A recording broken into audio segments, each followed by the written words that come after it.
piggyback off that one. Hmm. Um, I'll start with the first one. Do I need to memorize the notes on a fretboard? Because there are some people that swear you should learn all the notes on the first fret, then all the notes on the second fret. Like, what do you think about that? Yeah. So, number one, yes, it is helpful to know the names of the notes, but not for the reasons that most people think. And because of that, because they think they're learning the notes for the wrong reasons, is why they either can't do it or why they get stuck when they're trying to do it. So the destination determines the route. If I'm trying to go again if I'm trying to drive to your local grocery store, well, I'm probably going to look up my GPS. I'm going to take the fastest route to get to the grocery store. But if for some reason, if I thought my destination was, the bank downtown or something, I'm going to take a different route. But unknowingly, maybe I don't know that the destination that I actually want to get to is the grocery store. So I'm taking the wrong route, and most people take the wrong route. That's my point. So memorizing the notes, like one fret at a time, can you do that? Sure, you can. It's going to take a really long time and it's going to be really hard. It's like if you had a 30-minute drive to work, could you walk to work? Yeah, but how long is it going to take? You're going to sweat a lot, probably going to suck. You know what I mean? You don't want to do that. So learning the names of the notes on a fret, one fret at a time is one method of learning the notes. But again, what's the purpose of learning the notes? I'll come back to that in just a second. Another method is learning like one string at a time, or another method, which is the worst method in my opinion, is going on Google and looking up names of the notes on the guitar neck and just looking at that sheet with all the different dots. Like you're just not gonna, it's just not a good route to take. You're not gonna do it.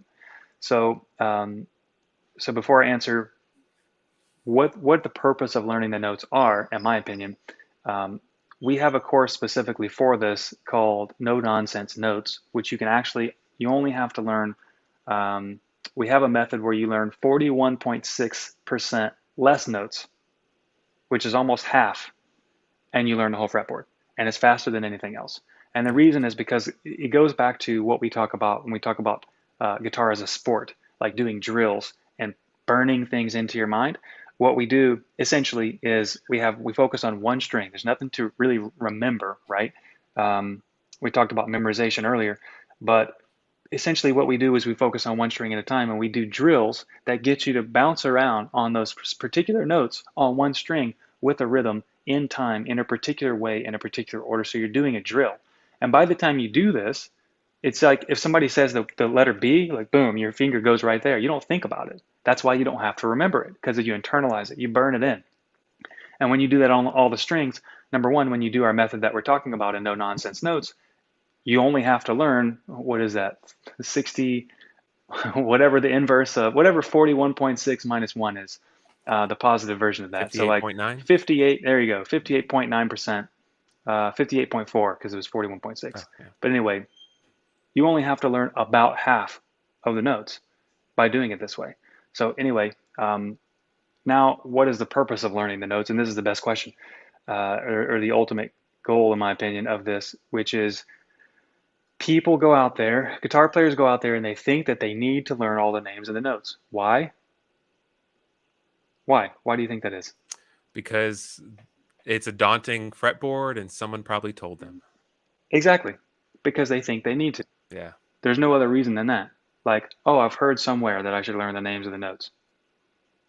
Well, think about that a little more. Why do you need to learn the names of the notes? The thing is, when you understand how the guitar works, and especially when you go through the Freedom Key system that we teach in Guitar Grid Mastery, which is literally one pattern that repeats across the whole fretboard where you can play all the right notes in any key without knowing any of the names of the notes. When you understand that all of the keys have the same right note locations, meaning that all the right notes are in exactly the same place on the fretboard on every key, the only difference between the keys is it just shifts up or down. That's it. Like that's literally the only difference. So when you understand that, then the purpose of knowing the notes simply becomes a landmark. It simply becomes a locator. So like if I'm just playing, I can play, well, I don't mean me, but I mean, I can do it, but I'm just saying a person can play all across the guitar neck without thinking about anything and not know any of the names of the notes. But if they need for some reason to jump to, let's say, an E, or if they're playing with a group or with a band or chords or whatever it is, if they need to be able to go somewhere, it's a locator. So for example, if I need to play a D note, well, I can jump right here to play this D note, or I can jump over here to play this D note. See what I'm saying? It's just a Oh yeah. landmark. Another quick thing about that is most people focus on, I don't have many dots. I kind of have funky dots on this guitar, but most people focus on the dots and they think that the dots are the way that they need to learn their way around the fretboard. No, it's the names of the notes as locators, as landmarks, guide you to where you are on the fretboard. Yep. So that's what I would say about Thanks that. so much for watching this video. We would love it if you hit the like button, leave a comment below, tell us what you thought about it, and subscribe to the channel. We're going to release really great content, some great backing tracks so you can practice your guitar skills on. And if you're interested in taking your guitar to the next level, we have a free course that we want to give to you. It's in the description of this video. It's going to help you discover how to freely express yourself on guitar without endless amounts of scales and theory. So check it out and let us know what you think. Thanks.